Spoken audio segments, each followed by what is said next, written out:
Hi everybody, I'm Christy O'Malley and this is Better Science Teaching. What I'd like to talk about today a little bit is some of the people that are involved in your science fair project. We're going to take a little bit of a break about talking about introductions and research plans in order to discuss some things that you kind of need to be a little bit heads up about if you're trying to do a science fair project and you're interested in competing at higher levels and winning prizes and awards. What you're going to bump up against very soon is the ISEF rules and guidelines for scientific research. Now, this is something that applies mostly to students who are operating in what sometimes is called the senior division. It's the age group of students that's from grades 9 through 12. Because if you want to participate in what's now the Regeneron ISEF, the International Science and Engineering Fair, you need to make sure that you adhere to the rules and guidelines that are in this document. I'm going to have a couple of videos talking about this because there's a lot of details in here, and I know that there's a lot of things that teachers and students miss, and I want to make sure that you have every opportunity to understand what these rules are and be able to apply them to your project moving forward. But today we're going to talk about people. So the first thing that you need to know is that there's going to be a whole team of people that supports you with your science fair project. You don't need to feel like you're doing this alone, that you have to answer all your problems on your own. There are people who are out there who want to help you. I am a longtime science fair nerd. I will just own it. As a high school student, I made my first trip to what was then the Intel ISEF in 1997. I was a sophomore. And it was world changing because at the time I really didn't recognize what it was, but it's really a science conference for high school kids, and you go and you talk about your research, and it's exactly the kind of thing that I did as a graduate student and that I've done since graduate school as a scientist. So unbelievable. It's such a great program. But anyway, so if you've no one else, find me. I will be happy to help you. Those of you who are my students, obviously you know where to find me.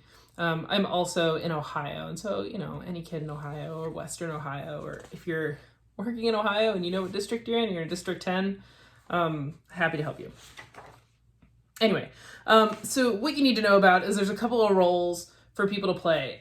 Students, your role in the book is student researcher. So as a student researcher, you have some roles and responsibilities. And I'm just going to generalize this because this document is out on the web. I'll link to it below. Make sure you subscribe so you don't miss any updates that I find about the rules, because I am in contact with some folks who are interpreting rules at some different levels. I also serve as a scientific review committee chair, which you guys will find out about in a second.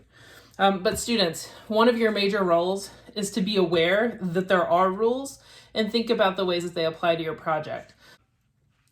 I've met students who get all the way to the fair and have never encountered the fact that there are rules or guidelines for science fair. According to the rules and guidelines, that's not an excuse. So you need to make sure that you are aware of what those rules are. That's your primary responsibility.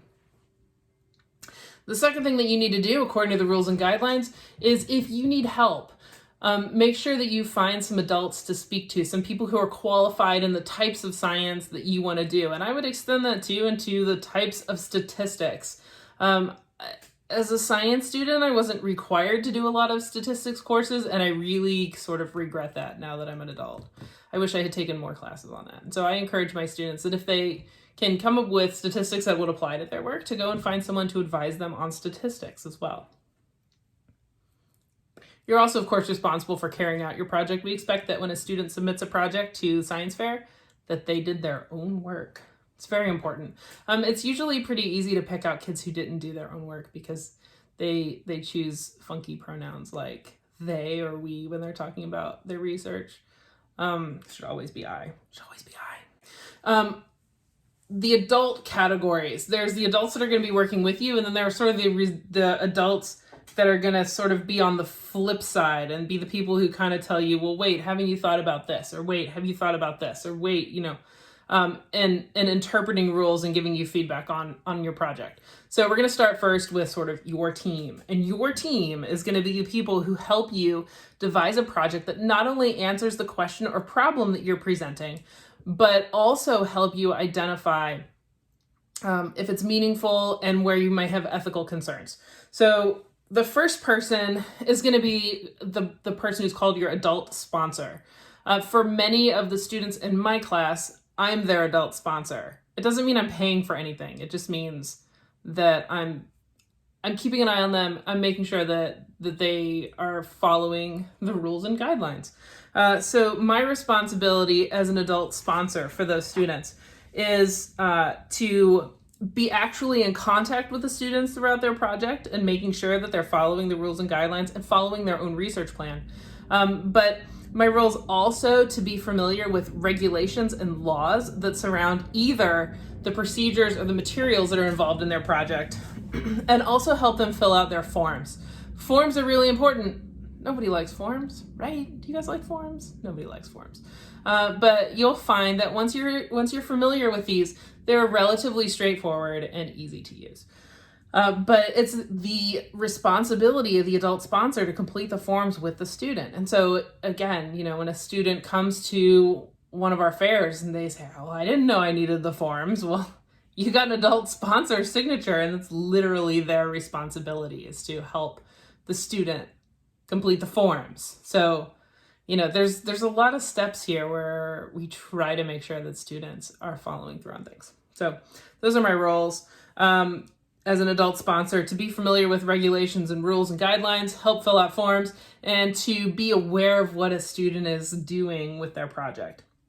The second person that a student could recruit to help them is a person that's called a qualified scientist. Qualified scientist is for when your adult sponsor doesn't have the expertise to really advise you well on your project. Maybe, and this happens frequently with me, even with my background, that a student wants to do something and I really need somebody who knows more than I do about the project. And so we start brainstorming, well, do you know people in that field? Do I know people in that field? Can I help hook you up with a local scientist? And so we try to identify somebody that can help them, because you need someone with enough perspective on the problem that they can kind of identify where the pitfalls might be and how to get that novel, new, interesting component in your project. So your qualified scientist is going to need to be somebody that has generally a doctoral degree or an advanced degree at the very least in the subject that a student is pursuing. If they don't have a doctorate, having lots of experience also works. It can also be their adult sponsor. So if you need to have a qualified scientist, that can be your adult sponsor. It doesn't always happen. It depends on, honestly, it depends on the legality and the safety issues involved with the project. So the more complicated and the more risky the project, the more likely you are to need somebody who's qualified to sign off on that. Again, that's the thing we'll talk about in the future. It can also be your adult sponsor. You may also need a designated supervisor. Designated supervisor is important because sometimes you can find a qualified scientist, but maybe they're not actually in your geographic area. It's a person from another state. It could be someone who moved away. It could be a friend of a friend who's someplace else. And that person can give you advice and guidance, but they can never be present to help you with your experiment. This happens sometimes when I have students doing work that involves a pet. They're doing a behavioral study of a pet, and so they have a qualified scientist, but the qualified scientist can't actually observe the student doing the work with the pet. So then they have a designated supervisor who signs off and saying, yeah, I understand what the issues are with this project, and I'm going to keep an eye, on the student with these animals so that everything is fine. And the designated supervisor could also be your adult sponsor. And so sometimes what happens with my students is we find a qualified scientist to help guide the student on how they're going to do their research.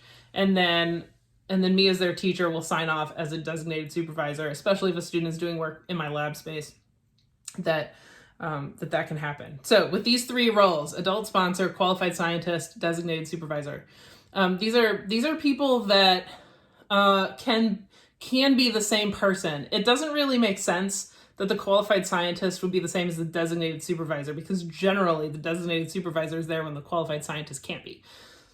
So you would not normally have those two things be the same. Those potential roles can be filled by up to 3 people or could just be 2 people. So that's an important one to keep in mind. The other people that may interact with your project involve those who are going to review your research plan and make sure that it's following the rules. One happens before experimentation, the other one happens after experimentation.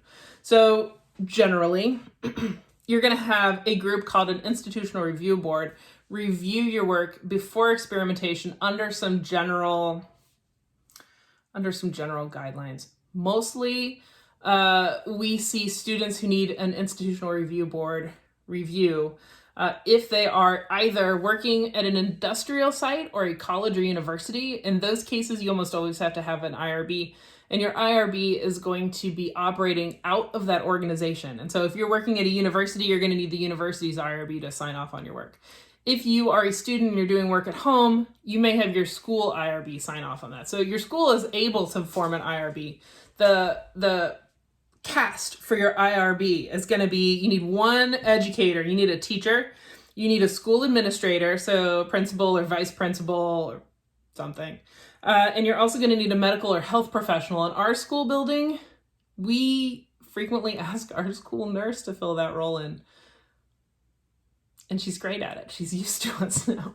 So she's caught up on all the rules. She understands the regulations and she knows kind of the things to look for with these projects. It's also really nice to have people that are within our building as teachers, because we can actually talk to them. And so every once in a while we have to have a meeting with a student and with a member of our IRB, and we say, okay, well, this is what the student's planning to do. Do we need to modify it or not? The thing is, with your IRB, these are people who are signing off that what the student has planned to do is okay. So if you think about it, you can't have people who are your adult sponsor, qualified scientist, or designated supervisor who also serve on your IRB. So you have to make sure that those groups stay separate. They should not be the same people. That doesn't make sense, right? If you are an adult sponsor, you shouldn't go for approval to somebody and then you sign off as it has approval. Like, don't do that. It creates a mess for the ISEF folks, and don't.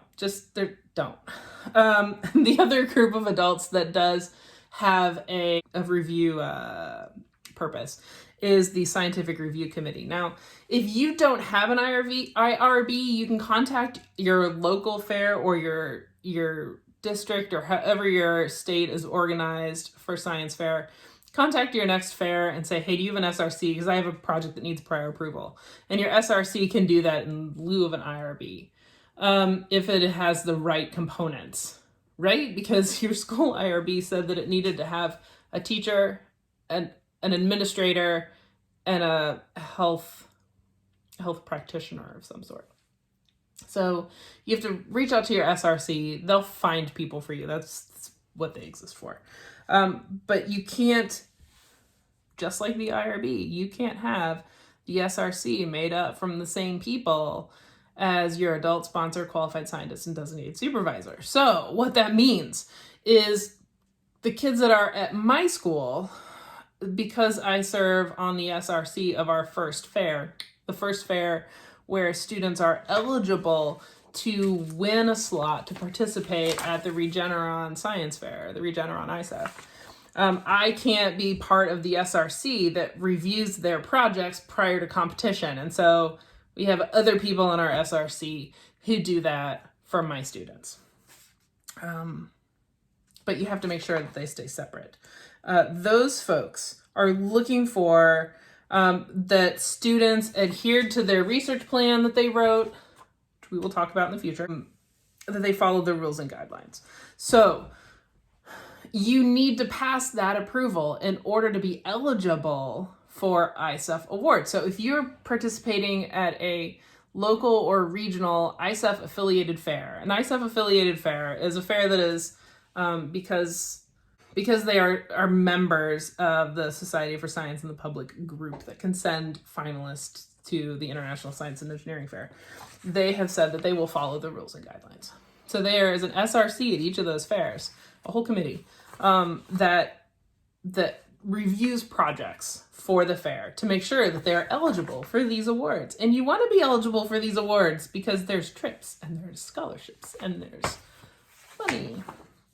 So you want to be eligible for that. And the SRC at that fair is going to have a biomedical scientist with an earned graduate degree, an educator or teacher, and then somebody else. At our fair, we like to have somebody who does medical sciences because we frequently get projects with medical sciences, and they frequently have the most complicated forms that need to be filled out.